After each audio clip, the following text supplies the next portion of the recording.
of see a little bit where Judge Netburn is coming from, then in that case, she must rule to uphold Judge Netburn's order. It has to be clear to Judge Torres that Netburn screwed up.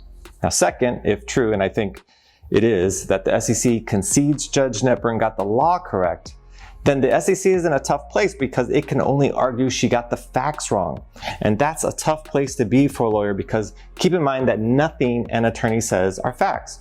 Nothing I say in court is evidence, certainly. So really the SEC can't add anything new for Judge Torres. They can only kind of spin the facts that are in front of her. The current court case is a battle for who can really outsmart the other, while at the same time using the law to their defense. Well, I think almost all lawsuits are like that. However, in this case, the SEC, which is also part of the government, is using the law maliciously. And probably that's what angered people the most. So today we are going to take a look at the good, the bad, and the ugly. But before we get into all that, apparently Mark Cuban was slapped with a lawsuit for promoting Voyager products. Yep, that's right. The lawsuit states that Mark has been using his influence to lure young and inexperienced crypto traders into Voyager's Ponzi scheme. That's a heavy claim and could potentially damage Mark Cuban's image, if it hadn't already. The crypto world is pegged with a lot of Ponzi scheme issues. These problems unfortunately affect the adoption of crypto. Where are we in the process of getting crypto to mainstream, and how far are we? So let's first, if I can parse that a little bit. I mean, mainstream, what is mainstream, right?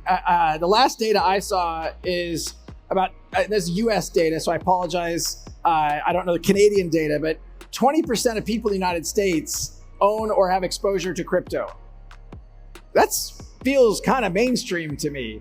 Now, I think when we're talking about mainstream, we're also, when people say that, I think, oh, you mean in terms of like use cases and utility and actually solving problems. And it's not just speculation. And that, I think, obviously, it's a journey. Now, if you compare the chart of like internet adoption to crypto adoption, you actually see it on a very similar curve. So part of my optimism about what's happening despite the current downturn is, like, if you step back and look at the big picture, Webvan went away, pets.com went away. That doesn't mean that those technologies haven't been profound and changed society in lots of ways. And I think the same is true in crypto and blockchain. We're just seeing that journey. And sometimes the hype gets ahead of the reality. Then you have a reset. We clearly have been seeing that the last few weeks.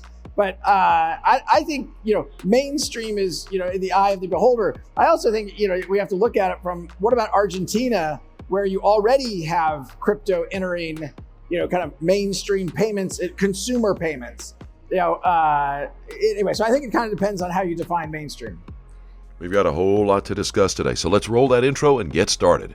As always, welcome to Money Side, your favorite crypto channel. If you're new here, hit that subscribe button and turn on notifications so you get updates when we drop new videos. And don't forget to smash that like button.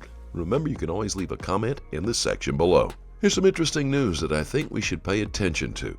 OFAC's decision to tornado cash says that all protocols are subject to the same compliance obligations. But it's not all doom and gloom in the crypto world. On the bright side, Binance was finally able to recover 83% of the stolen funds in Curve Finance's DNS attack. It's truly remarkable this company has the resources to recover stolen funds. That goes to show that Binance is one of the few exchanges to ensure its customers are well compensated. Even after an attack happens, Binance has grown quite a lot in the last few years. In fact, inflation has subsequently benefited Binance. A recent report shows that Binance's user account is growing because of inflation, which is quite remarkable. Most new clients come from Argentina, Mexico, and Brazil. And that's because inflation in these countries has simply gone through the roof.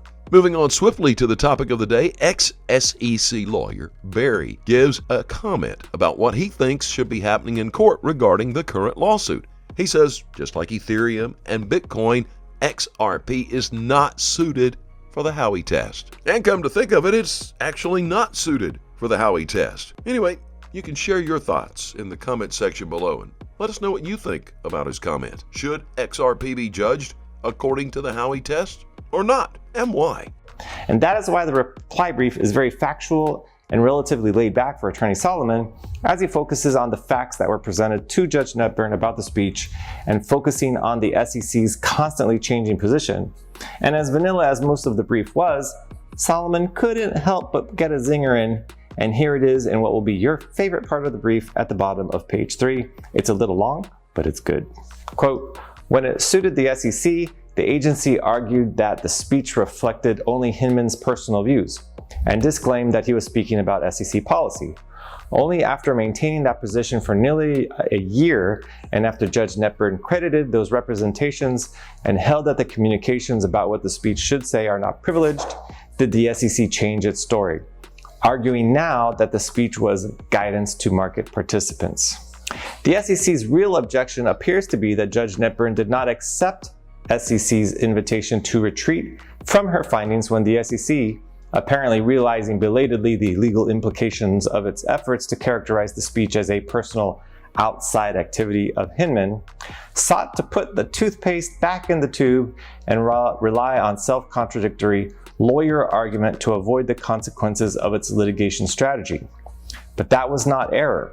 It was the faithful application of law to facts. The SEC's objection must be denied, close quote. Now, if you've followed this lawsuit from the beginning, almost 2 years now, you know what this means. The SEC has always had a double standard point of view when it comes to Hinman's speech. And that's what attorney Jeremy Hogan tries to point out in this section. The document he was reading clearly shows you the actions of the SEC and how they've acted throughout the court case. And that's definitely the juicy part. This is going to be a serious problem for the SEC and will affect the final decision of the judge. If they continue conducting themselves in this manner in the days to come, the SEC will likely lose this court case and go for a settlement. So hold on to your buns as the court battle rages. Another interesting news item we should be talking about is this headline: Gary Gensler to have to hire 100,000 SEC agents in fear of falling behind the IRS. Could this be a sign that the SEC is already preparing to lose this current lawsuit? Just recently, Judge Torres granted the motion to approve the SEC's request for briefing schedule. The condition is that both parties should submit a joint proposal that requests a briefing schedule for motion to seal portions of the parties' filings in connection to their motion to exclude expert testimony, the excursion motions. These filings are to be due August the 9th and 30th of this year. And Ripple responds to the SEC's July 2016, 2022 objection that was a request to submitting the internal communications. However, the SEC can't clearly show, as it's supposed to, that Judge Netburn failed to discover anything in those internal communications that could be relevant in this case. For now, the SEC isn't even trying to clear this high bar. Now, moving to the bad news. It's where I have to deliver bad news for you Ripple fanboys. That takes a long time, and here's how long. The objection to Judge Torres will be fully briefed on or about August 16. Judge Torres moves quickly on the simple rulings, but apparently takes a long time on reasoned opinions where she writes a lengthy order.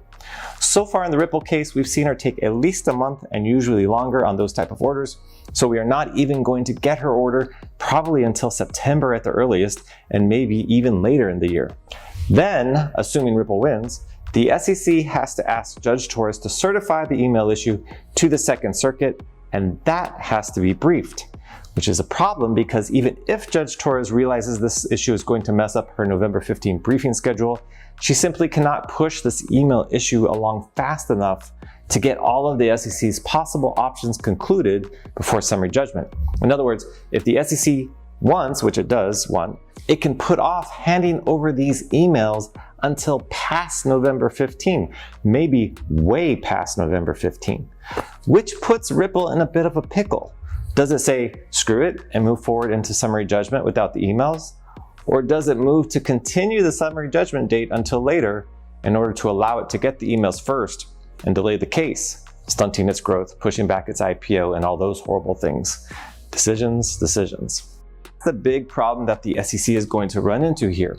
The evidence in the case is Hinman's deposition and sworn declaration, in which he states that the speech was intended to reflect his own views. An attorney, now a year later, saying in a legal pleading that it actually reflected the division's opinion is meaningless. It's a nothing burger because you, the lawyer, are not a witness.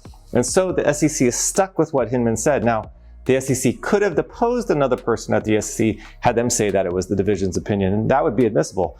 But apparently they didn't do that because it's not here. Now that's the worst side of this current lawsuit.